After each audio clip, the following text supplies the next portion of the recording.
Good morning, Year 5. Welcome to our second day of this chapter on the London Eye Mystery. Today we're going to be doing paired reading. We are going to take a lot more ownership and we're going to start uploading videos of yourself reading to Seesaw again, just like you did fantastically last week. We were so impressed by all the videos we saw and loved hearing your voices as well and to hear you improving your reading. But before we get into our reading, the first thing we're going to do is we're going to do our do now.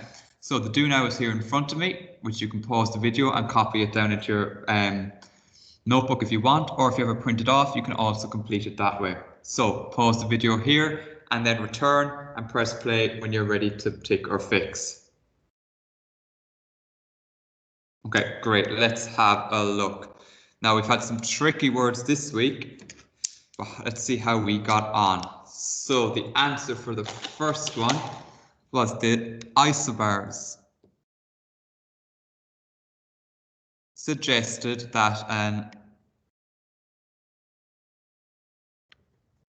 anticyclone would hit England just like the prediction of the meteorologist. So well done if you got those three. Then the second sentence, the soldiers who lived in the barracks had a long lifespan due to all the fitness work they did. And actually I was in Hyde Park at the weekend and I could see the army training in Hyde Park on their horses after they come out of the barracks, which is in Knightsbridge. This was simple logic. Right, so well done if you got all those correct. We're going to go on to reading. I did all the reading yesterday and now today it's going to be split between the two of us. So we are on chapter 6. We go to the eye. I'm going to start off and then I'm going to tell you when to go and when to start your reading. Chapter 6. We go to the eye. When I woke up, the sleeping bag on the lilo on the floor next to my bed was empty. I looked out of the window to do a weather check. The sun shone. The anticyclonic pattern of the recent days continued. Barometers would be set to dry and fair, and isobars would be far apart, just as I'd predicted yesterday. Okay, I've read the opening paragraph. You are now going to read this. I'm not giving you too much yet, just to get you warmed up. You're going to read from I found to time, from here to here. Just focus on the punctuation and making sure you have a flow and a fluency to your reading. If you must self-correct, then please take the time to do it. So pause the video here and then unpause when you're ready for me to continue. Okay, but I thought it looked good, Salim, Kat said. Salim turned and winked at me. Thing is, the more you shave it, the more grows back. It's like lawn mowing. This made Kat hoot with laughter. When owls hoot, it doesn't sound like humans laughing, so I don't know why people say hoot, but they do. Nor could I see any logic in hairs or grass growing by being cut off. But I laughed too, because I wanted to be Salim's friend. Then I ran a finger over my own upper lip. There were no hairs there, and this was good. I wasn't sure about the idea of hairs growing on my face. For one thing, shaving is dangerous. Dad often comes out of the bathroom with bits of blood, drenched toilet paper stuck to his skin. Now, I've made a mistake there, so I'm going to self-correct myself. Dad often comes out of the bathroom with bits of blood-drenched toilet paper stuck to his skin. Okay, I did not see that hyphen that was connecting blood and drenched. But because I have self-corrected, it now makes a lot more sense to me. For another thing, facial hair is a sign that we've evolved from apes. And when you remember that we evolved from apes, you have to admit how limited human intelligence is mostly. Now, your turn. From then we had breakfast, down to the bottom of the page. Okay, focus on self-correcting if you must, so that you get a full understanding of the text. Okay, off you go and press play again when you're ready for me to continue. Right, off we go to page 44. Okay, and it's going to be my turn now. Kat and Salim and I walked in front together. I was on the side nearest the curb, hopping across the cracks of the paving stones and around the lampposts, with my hands in my pockets, which is how I like to walk best when I'm with other people. Then we passed the barracks. Salim said how huge it was, and I said it was 24 stories, and Kat said it would be flattened any day now by her dad. Never, said Salim. Yeah, said Kat. Why's it got to go? Dad said it was full of drugs and needles and cockroaches. Yuck.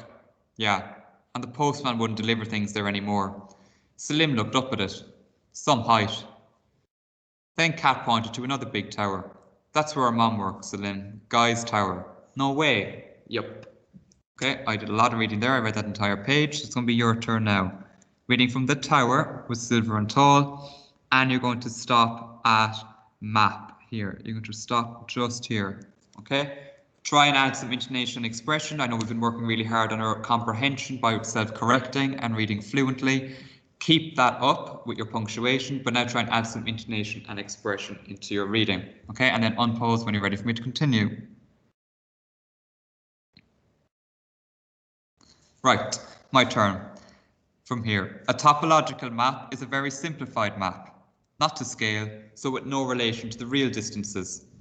The stops stand for places where you can get on or off, or sometimes change trains, and these are ordered into straight lines with junctions, whereas in reality, they're all higgledy-piggledy. If I'd been next to Salim, I would have talked about different kinds of maps, and I explained how topological maps should never be confused with topographical maps. But when I looked over to where Salim was sitting, Kat was showing him the silver nail polish on her fingernails and asking about his social life, which is the thing she always talks about. And a social life is the life you have with your friends. I tried to see if he was bored. When people are bored, Mr. Shepherd says the muscles in their faces don't do anything and they stare without really looking. And he says I should always check to see if this is how people are looking when I talk to them. Salim was laughing and nudging Kat, so I deduced, or Ted worked out, that he was not bored, and although I would have been. Okay, so you're going to read from we got out an embankment down to pockets. Those 2 paragraphs to read. Right, so off you go. Okay, my turn. That's an interesting camera, Salim, Kat said. My mum gave it to me for going to New York. I wanted a digital one, but she says this kind will make a better photographer of me in the long run. Then he snapped everything in sight, including one of Kat and me together, with the London Eye behind us. After he clicked, his mobile phone rang, with its James Bond theme tune. He leaned over the bridge's rail and spoke to it like a spy on a double mission, as if he didn't want anyone to overhear. Now, you have an opportunity here with speech to add as much intonation and expression as you can, and I'm going to get you to read from here, with that phone of yours, Aunt Gloria said, and you're going to stop at until after dark.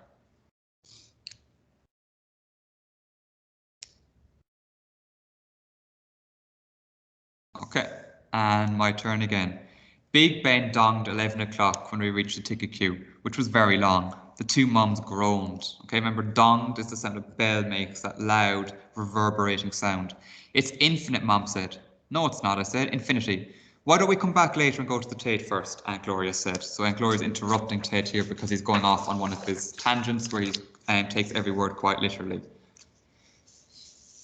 You promised, Salim shouted. He stamped his foot and his eyebrows went down over his eyes. Salim's right, Mum said. We did promise Glow. Let's stick to last night's plan. Here, Kat, take this. She handed Kat some money in large notes. You get the tickets and Gloria and I will sit at the cafe over there and wait. When you've got them, we'll join you in the queue. Kat's eyes went large and round as she took the money. She put it carefully away in her leopard skin backpack. Then she, Salim, and I found the end of the ticket queue and joined it. A lady in front asked the lady in front of her if she knew how long the wait was, and the lady 2 people up the queue said it was half an hour to get the tickets and another half an hour to board. Right, so you're going to read from here down to here. Just a short extract here again, but with more speech, so try and add that expression. Okay, let's keep going. I will read a small bit more and then you can finish it off. Salim grinned, too right. He took out his camera again and did another shot from where they were standing. I asked if I could take one. Don't let him, Salim, Kat said. Ted's useless at stuff like that. He'll end up with a paving stone and half a trainer. But Salim didn't listen. He gave me the camera and I aimed through the viewfinder to the crux of the wheel. It jogged when I pressed the button. It took the camera away from my eye to see a man walking towards us. Okay, I know we've gone beyond where we did yesterday, but I just want us to read a small bit more. So you're going to read from here down to here, and then I will finish it off for you. Sorry, there you go. Okay. As the stranger drew nearer, he threw a cigarette to the ground and stubbed it out under his heel, for which he could have been fined £1,000 for dropping litter, but nobody seemed to notice apart from me. He came right up. "Excuse me," I asked, "are you looking for a ticket?" So we're going to stop there. This is where the stranger comes into play and the mystery thickens and the plot gets more complicated. Right, so that's our reading done. Well done for doing the paired reading. Make sure you just choose a little extract to upload to Seesaw. Okay, I'm going to show you the questions now, and I'm going to model some of them, and then we'll go through the answers once you've completed them all. Okay, here are our questions. As always, we're going to start with true or false on our Tuesday. So, I have my text next to me as well, which I know I need to refer to because I'm given the page numbers. The first true or false says, Kat, Salim and Ted exited Embankment Station, page 46. So Kat, Salim and Ted exited or left Embankment Station, page 46. I need to go and find page 46. I need to skim and scan until I find those key words. So Kat, Salim, Ted, Embankment Station, exit would suggest that they left. Right, page 46, I'm skimming and scanning. Right, here I am. When people are bored, Mr. Shepherd. Okay, now Embankment Station jumps out to me here. We got out at Embankment Station so that we could walk over one of the Golden Jubilee bridges and see the view. We got out at Embankment Station. That means they left Embankment Station or they exited Embankment Station. So I know that is true. Okay, I read around the keywords to make sure it made sense to me. I checked the keywords here and I skimmed and scanned on the correct page. Then I checked my answer again and I'm happy enough that that is true.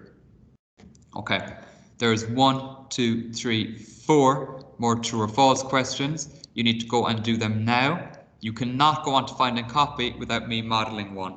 So make sure you just do the 4 true or false ones and then come back and I will model another one for you. Okay, pause the video here and then press play when you're ready to look at the find and copy ones.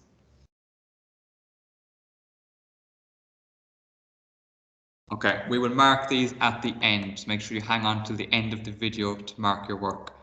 Okay, we're on to find and copy now. Find and copy. Look at page 43 and find and copy the phrase which suggests that Mom and Aunt Gloria never stop talking. So, I have my text again. I go to page 43. Now, find and copy the phrase, a phrase more than one word. It's a series of words on page 43. I need a phrase to tell me, suggest means that tells us that Mom and Aunt Gloria never stop talking. So we need to find the section where Mom and Aunt Gloria are talking. Okay, we know here, around here, sorry, that they're talking about Salim shaving and Dad shaving and Ted talking about that comparison. Then we come down here, oh, Mom and Aunt Gloria. That's where they're mentioned. Okay, they're also part of my keywords up here. So now I need to look at them down here. Then we had breakfast. I'm skimming and scanning again. I had 43 shreddies, Kat had toast, and Salim started on a bowl of cornflakes, but didn't finish it. Then we left the house with Mom and Aunt Gloria walking behind us, talking up a storm. This is one of my favourite things people say. Okay, I'm going to keep going because it looks like you might give an explanation for that phrase, talking up a storm. This is one of my favourite things people say. It doesn't mean they were arguing, which is what it might sound like. It means they were talking non-stop and not paying attention to anything else around them. Now let's have a look at that question again. Find and copy the phrase which suggests that Mom and Aunt Gloria never stopped talking. They were talking non-stop and the phrase was talking up a storm.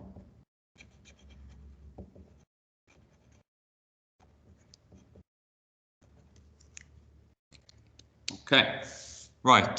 So now you can go away and do the rest of the find and copy and go and do the questions. Just remember, why questions, you should start those why questions with an answer as because. Okay, the where and what are quite literal. Be quite specific though if it says where. And then what is something? Okay, it shouldn't be a person. And then finally the extension. We did this a couple of weeks ago, but again, using what you visualize and imagine, remember using that idea of imagery as you read the text. I want to draw a quick sketch of the main picture you see while reading this chapter. Okay, so what's the main picture that comes into your head as you read this chapter today with me? Okay, go and pause the video and complete that worksheet now, and then come back when you're ready to tick or fix. Right, let's have a look at the answers. So, okay, we'll look at the true or false first. That one was true because we did it together. Big Ben donged at 7 o'clock. That was false. Salim's ringtone is from James Bond. That is true. Ted's mum and dad waited at the cafe while the others bought the tickets. That is false. And Ted, Kat and Salim all finished their breakfast. That is false as well. Okay, find and copy. Look at page 43. Okay, I did that one, sorry. Second one. Find and copy the phrase on page 45 that tells us Salim was in awe of the tall buildings. His eyes wide open and his mouth open. Okay, if you're in awe, you're in shock, but in an impressive way. You're impressed by something. The phrase was his eyes were wide open and his mouth open. Look at page 45. Find and copy the word that tells us the tube map has been made easy to understand. And that was simplified. And the final find and copy here. Find and copy the phrase on page 48 that tells us Salim was annoyed at Aunt Gloria. He stamped his foot and his eyes went over his eyebrow. Okay, so well done if you got both of those. And to be fair, if you put one of them in, I'd probably give you the mark. Okay, questions. Why does Ted consider shaving as dangerous? It's a why question. Remember, you need to start with because. Because Dad often comes out of the bathroom with bits of blood-drenched toilet paper stuck to his skin. Number 2. What habit did Mr. Shepherd say Ted must lose? Folding his arms across his chest to stop his hands from flapping. Number 3. Why did Ted say it was impossible to be late for the London Eye? Because it turns all day long, twice an hour, every hour after dark. And number 4. Where did Ted's mum and Aunt Gloria go? They went to wait at a cafe close by. Okay, that's quite a literal question. And number 5 again is a why question that you need to start with because. Why wouldn't the postman deliver anything? Sorry, why wouldn't the postman deliver any more to the building? Because of how disgusting the building was and the people that lived in it. Okay. And then the extension, I can't wait to see what images you come up with in your head. I wonder will it be similar to mine. I know that always when I read, I have imagery in my head and I'm really excited to see what you have as well. So just remember 3 things to upload to Seesaw: your do now, your questions, and 30 seconds of you reading aloud so that we can hear your wonderful reading and how it is progressing. Okay, well done on today's lesson. I hope you're enjoying the book and I'll see you tomorrow for more reading. Okay, thank you and bye.